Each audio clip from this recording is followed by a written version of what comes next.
Hello, everybody. Welcome to my women's basketball rantings. This is where I give my thoughts about the happenings in the women's game.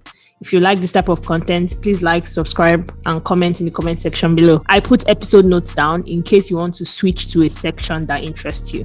If you're still listening, welcome. If you're not, welcome.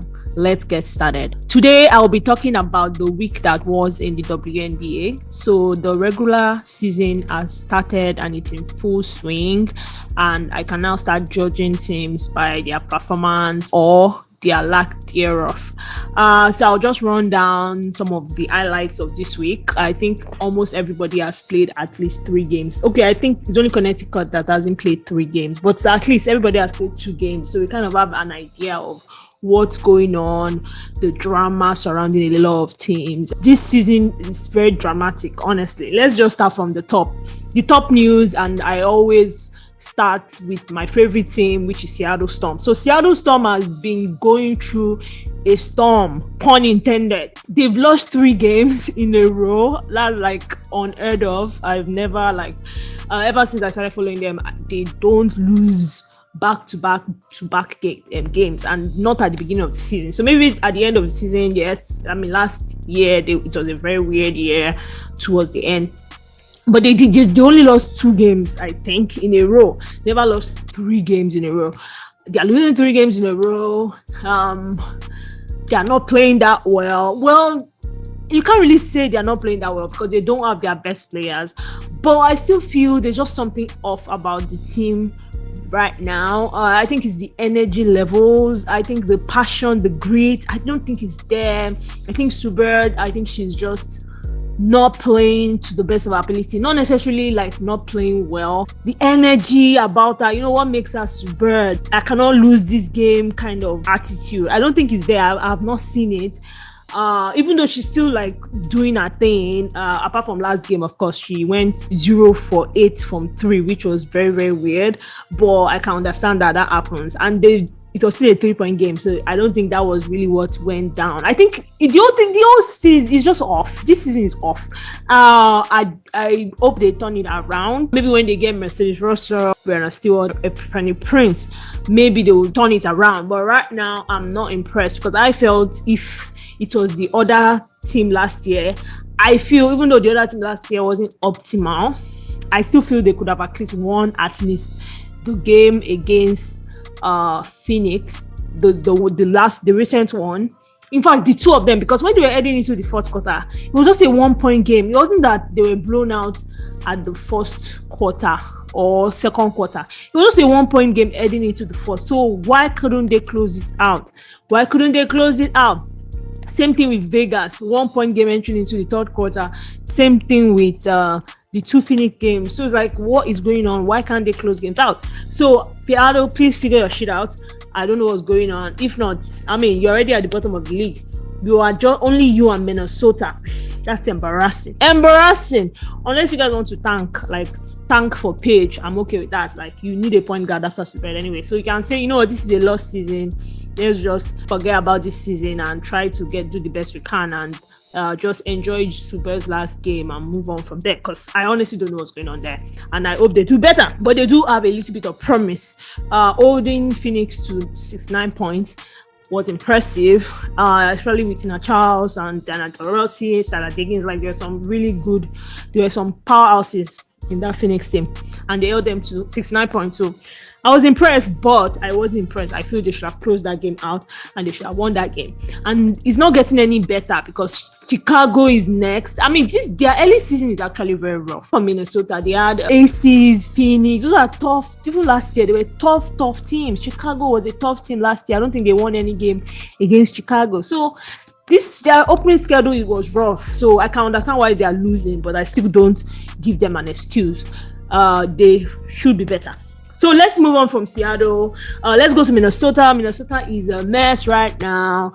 I don't know if they're getting better, because I watched the one with the game they played against Chicago Sky. I mean, it's Chicago Sky, and they did take them.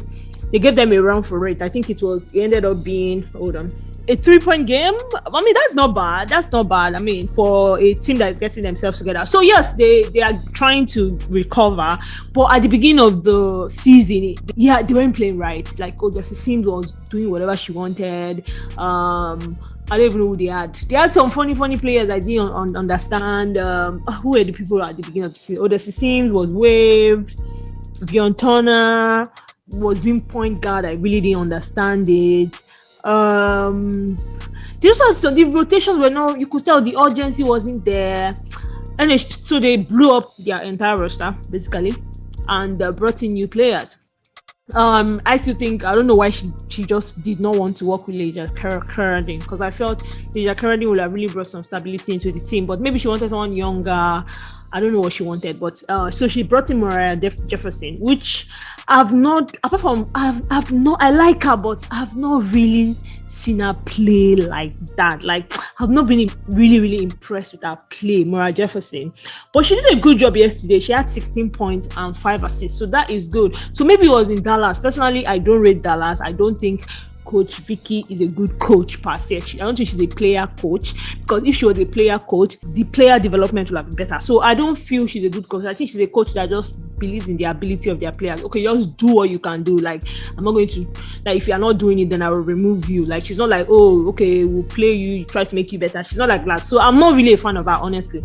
So I'm happy Mariah Jefferson is out of that ship. Let's talk about Dallas for a bit. Dallas has been doing really well. I was very impressed. Personally, I'm not a fan of Dallas. I don't think they are good. I don't think they know how to play. I don't think they are too dependent on Arike. But so far, I'm loving it. They are young. The energy is there. They have some really good players that are just like playing. I think that's their point. They just play like, and if they run into a good team, they lose. If they run into a bad team, they win. You know, or if they run into a team that is too strategic. Sometimes strategy can cost you the game. Then they'll win or something like that. They just play. Like, they don't really have any strategy to what they do, in my opinion. And so far, it's been working for them. They won their last 2 games. I loved the way they played against Washington Mystics. So everybody was like, oh, Washington Mystics was on a 0-3 run. And they were going to, like, obviously it's Dallas. So I honestly thought Washington Mystics was going to win the game. And it looked like they were going to win the game until Dallas just came back. I don't know what happened to the Washington Mystics. They're just not playing well. They just fell apart, really, in that fourth quarter. I think it was because Nasha Cloud wasn't there because of course, she was out because of COVID protocol. So Nasha Cloud's like, she scores and she's a very stable in presence. So I think they kind of fell apart, and the Wings took advantage in that game. They've been playing really well. I give it to them. I believe in giving honor to who honor is due. And the Wings have been playing well. And I hope they continue, but I'd like to see them against like really tough teams, like maybe like an ACs. I'd like to see them against Chicago. Those are like really tough teams. I'd like to see how they can hold their own against them. So let's talk about Liberty for a little bit. Yeah, Liberty too is falling apart. Another falling apart team. Brondello is Brondelloing. I told her about Brondello. She's a good coach, but she can be very funny at times. Like, sometimes that team just plays in a very funny way, and they just don't know how to play. Then sometimes they play well. I don't really understand that. Sha and Vicky Johnson, I put them in the same category. They're just weird coaches, honestly. I don't understand their rotations. I don't know how they play. I don't know how they energize their players. I don't know how they put their players on the floor. I don't know what they do. I just finished watching the Wings and the Liberty, and the Wings really, like, from start to finish, they controlled the game. Even like I said, I don't rate the Wings, but in this game I was very impressed. The Liberty, they did well, but there's just something missing about them. Like, they have all the pieces they need to be good, but the players themselves are not showing up. They had every opportunity to do well, but for some reason they're just not doing well. Stephen Dawson really needs to play better. She's not playing well. For the amount of money that she got in the off season, she needs to be a spark for this team. She was supposed to be the person that was going to disrupt the other team's defense, like get the rebounds and all. I feel she's out of shape. She's not playing the way she should be playing. She's not even attempting to play the way she should be playing. And she's just like, oh, I'm big. Let me just be on the floor. And if she continues like this, they are going to replace her with Ansu. Really, they are really going to replace her with Ansu, because Ansu is playing really well. So I don't understand what's going on with Liberty, but they really need to fix it, because I know they have pieces that can hang with the Wings, and the Wings should not be winning, and not less winning by 10 points. And they even lost to the Fever. That takes me to the Fever. the Fevers are they're actually good this year. I'm impressed. Like, I mean, like it's a question mark. Like, okay, let's see how they'll hang against like tough teams. But yeah, I'm very impressed with them. They've been winning some really good games. They've been playing really well. They're exciting to watch. Last year they were a drag. It was boring. Their offense was stagnant. They didn't even care that if they were on the court. They're just a boring team. But this year, like the young, energetic players like Destiny Anderson and Nysa Smith, Queen Egbo, like they've been really showing that. I mean, these are good college players, and I'm very impressed with what's going on there. Very, very impressed. I thought they were going to be like the New York Liberty in 2020, where they staffed them with a bunch of rookies, and the rookies didn't even know what to do on the floor. But this time, yeah, they've been showing so much art. Right now, they're playing the dream. They're really playing well. I give it to them. I like watching them now, so I'm very impressed. Let me just talk about the final teams. Chicago Sky is looking really good. I'm loving them. I've always liked Chicago Sky, actually. Apart from, I mean, I'm not really a fan of Candice Parker, but I love Conde Vandersloot, and I'm a contactor who has been playing well, even though there's some 1 or 2 lapses. But I'm loving Chicago this year. Atlanta Dream, I really don't care about them. But Ryan Howard is actually fun to watch. But apart from that, I really don't care about them. LA is okay. I have nothing to say about them. They're just not interesting to watch right now. This Cambridge, nothing fantastic. The only bright spot I like about the team is Jordan Canada. She's always good. They didn't really have a good showing against Connecticut Sun. The Connecticut Sun led from start to finish. I don't think they even came close to 10 points at any point in that game. So they were just a bit down. But then Connecticut Sun is one of the best teams in the league, so I can understand that. Connecticut Sun, they are the most boring team in WNBA. I'm sorry. That was boring. Maybe because this lady is not on the floor right now. Courtney Williams, who I love. She's going to come back the next game. I think she was on a 2-game suspension. So maybe when she comes back, they'll be interesting again. But I just don't see anything fun about them. Like, they just don't impress me in any way, shape, or form. Joshua Jones MVP. They just play. They're just not exciting to watch. Las Vegas Aces.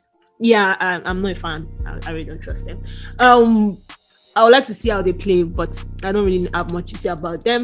But my Washington Mystics, I would like to see how they play in another game. Like I said, they allowed the Wings to come back, and that was weird. So I don't know what happened there, but now that they've had a chance to relax and things like that, maybe they will play better. So that's my wrap up for the W this week. I'm really looking forward to some really good games going on. I'm looking forward to Chicago Sky and Seattle. I hope they would have Brenna Stewart by then. And even if they don't, I would like to see how Chicago Sky and the new additions to the team really play against Chicago. I think they can take them. Chicago is not as good as, I mean, they are getting better, but I think this is a weak point. So if anything wanted to strike, this would be a good time to strike, because if Kalia Cooper comes back, game over. They are going somewhere, but now they're like a little bit weak. Another game that I'm very interested in watching this week would be the Aces Mercury. The first meeting with the Aces, I think it was a blowout of some sort, but that was first game of the year. Aces were still like, hey, we're on fire. But after the Aces, I saw they're showing with Mystics. I was like, man, this team has a very, very strong vulnerability. So I would like to see how the showdown goes again with the Aces. All right, that's basically it. My predictions for the Commissioner's Cup, I feel the people that will get the Commissioner's Cup will be the Aces and Chicago, and I see the Aces taking it. And then for the semifinals, I see an Aces, I see Seattle. I believe by that time they will have come back to where they need to be, and then they'll go for a run the bottom half of the season. I believe that. And then I see a Chicago and I see a Phoenix. Oh God, I didn't put Connecticut. Oh yeah, Connecticut is definitely there. So I'll move Phoenix and put Connecticut. I think Connecticut is really going to be there. So it's going to be very like crowded at the top. Let's just say that. All right, that's it for my WNBA rankings this week. I'll try to watch more games next week and see how it goes. Thank you for listening. Have a good day.